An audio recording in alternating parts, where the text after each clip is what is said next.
Hello everyone. Welcome to the very first episode of English Podcast 2026. I am your host, Ahmed. And I am Nida. We are so excited to start this journey with you.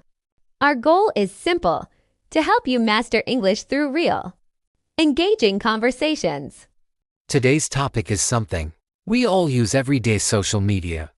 Is it making our lives better, or is it just a huge distraction?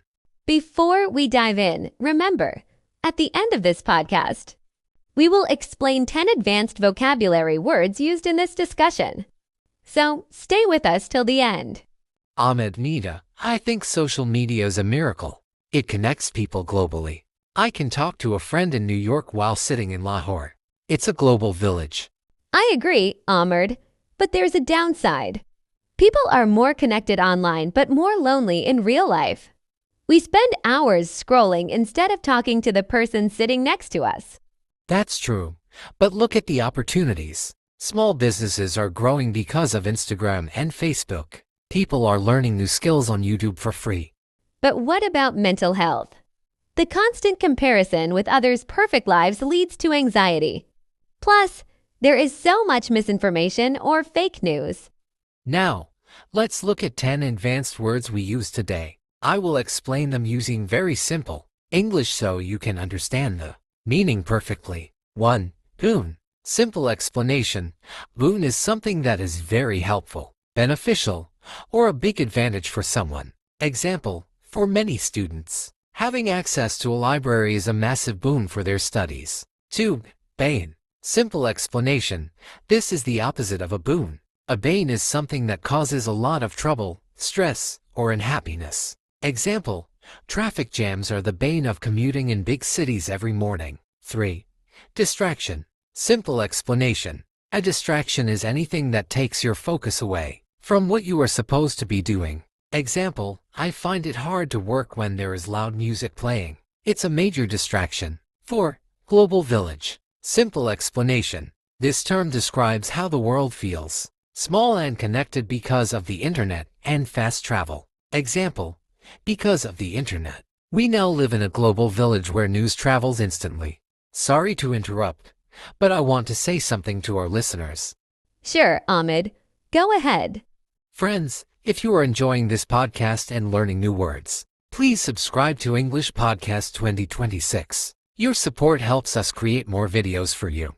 Yes, and don't forget to click the bell icon. Now, let's continue with our words. 5. Downside. Simple explanation. A downside is the negative part or the disadvantage of an otherwise good situation. Example, the downside of owning a car is the high cost of fuel and maintenance. 6. Anxiety. Simple explanation.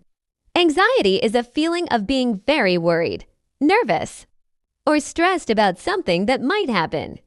Example, he felt a lot of anxiety before his job interview, but he did a great job.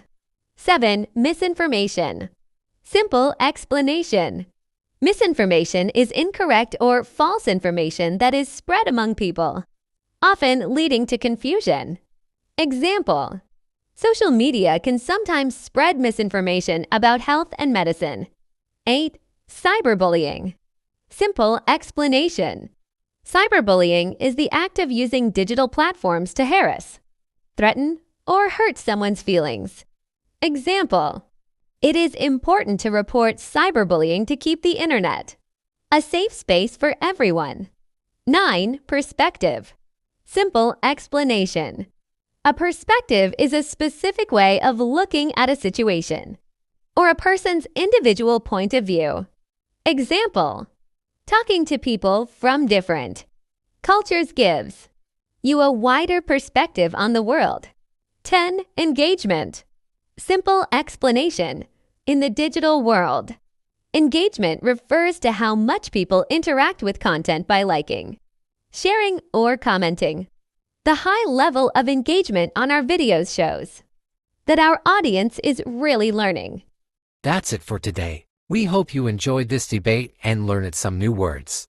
Tell us in the comments, do you think social media is a boon or a bane? We would love to read your perspectives. Don't forget to subscribe to English Podcast 2026 for more deep dive sessions. See you in the next episode. That was a great discussion on social media, Nida. But now, let's move to our second topic for today. Yes, our second topic is very interesting. City life versus village life. Which one is better? Let's find out. Nida, you're looking at the city through a very narrow lens.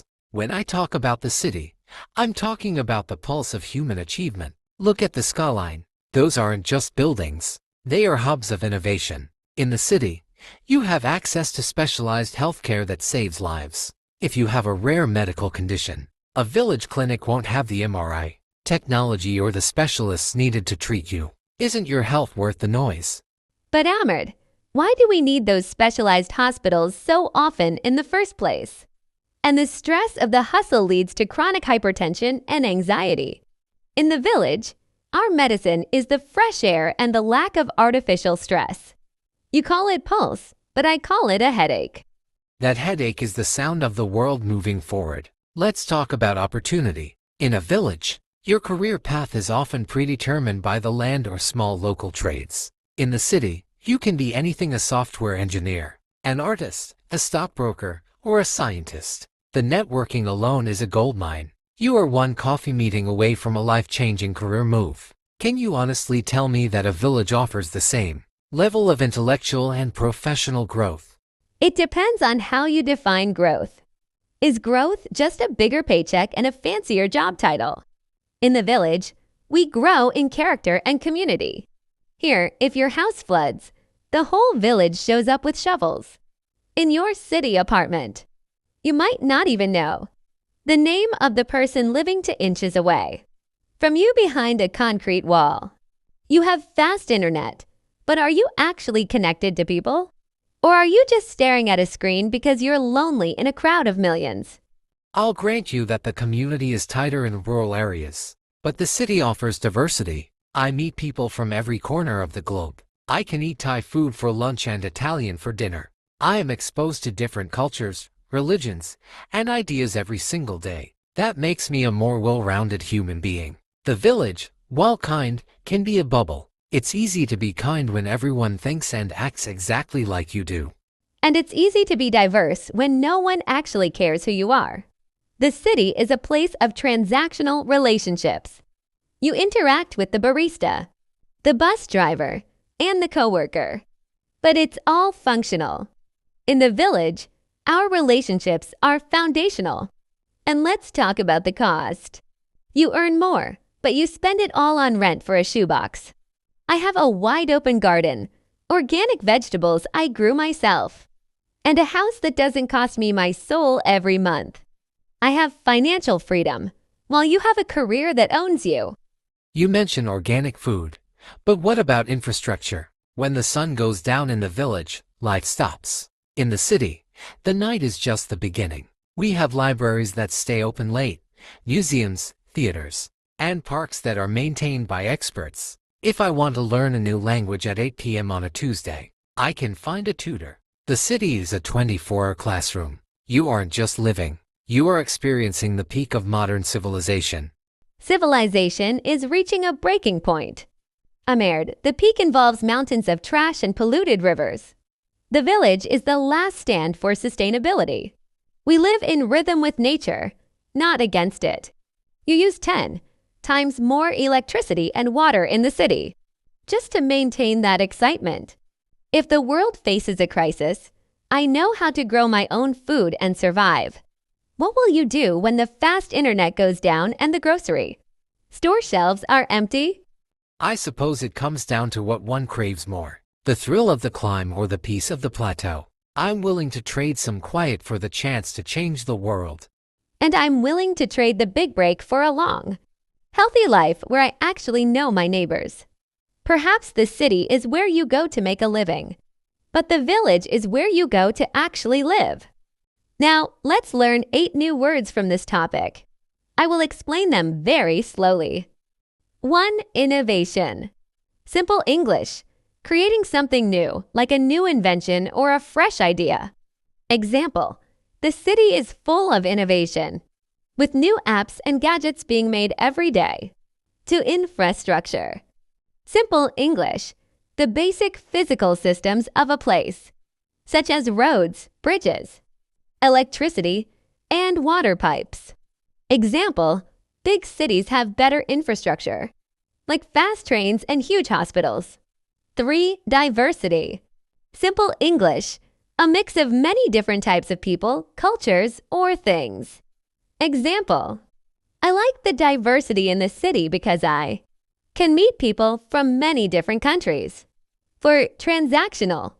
Simple English, when a relationship is only about business or an exchange, rather than deep friendship.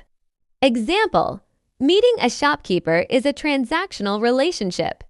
You give money, and they give you bread. Sorry to interrupt, but I want to say something to our listeners. Sure. Friends, if you are enjoying this podcast and learning new words, please subscribe to English Podcast 2026 channel. Now let's come to the new words. 5. Sustainability. Simple English. Using resources in a way that they don't run out and don't hurt the environment. Example, village life promotes sustainability because people grow their own food and waste very little. 6. Hectic. Simple English, extremely busy, fast, and full of confused activity. Example, my morning was very hectic because I had to catch the bus and answer 10 phone calls. 7. Predetermined. Simple English, decided or planned before something actually happens. Example, in some small towns, your job is predetermined by what your father did for a living. 8. Nuances. Simple English, very small or subtle differences in meaning, sound, or feeling. Example, to understand why people love the village, you have to look at the nuances of their quiet life. Whether you prefer the bright lights of the infrastructure or the quiet sanctity of nature, remember that home isn't just a place, it's the peace of mind you find there. And the end of video, don't forget subscribe and like.